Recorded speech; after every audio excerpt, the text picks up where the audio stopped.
السلام علیکم ورحمۃ اللہ وبرکاتہ۔ سامعین کرام، آپ دیکھ رہے ہیں امام مسلم میڈیا سینٹر زیر انتظام مرکز سارہ حدیث پکھروار ڈیرہ غازی خان۔ سامعین کرام، آج ہم آپ کو بتائیں گے شام ملک کے بارے میں بڑی معلومات۔ ہم آپ کو بتائیں گے کہ شام ملک کا رقبہ کتنا ہے اور شام ملک کا سرکاری مذہب کیا ہے، شام ملک کی سرکاری زبان کون سی ہے، اور ہم آپ کو بتائیں گے کہ شام کے دارالحکومت کا نام کیا ہے۔ اس کے علاوہ ہم آپ کو بتائیں گے کہ شام کے مشہور شہروں کے نام کیا ہے جو پوری دنیا میں جانے جاتے ہیں۔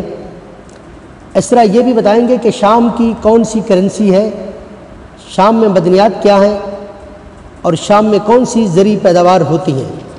ان تمام سوالوں کا جواب جاننے سے پہلے اگر آپ نے ہمارے چینل کو سبسکرائب نہیں کیا تو ابھی سبسکرائب کریں اور بیل آئیکن کے بٹن کو ضرور دبائیں تاکہ ہر آنے والی نئی ویڈیو آپ دیکھ سکیں۔ سامعین کرام، شام ایک ایسا ملک ہے جو کہ بہت بڑی اہمیت کا حامل ہے۔ اسلامی تاریخ کے حوالے سے یہ ایک تاریخی ملک ہے۔ شام کا رقبہ 71,722 مربع میل ہے۔ شام کا سرکاری مذہب اسلام ہے۔ شام کی سرکاری زبان عربی ہے۔ شام کے دارالحکومت کا نام دمشق ہے۔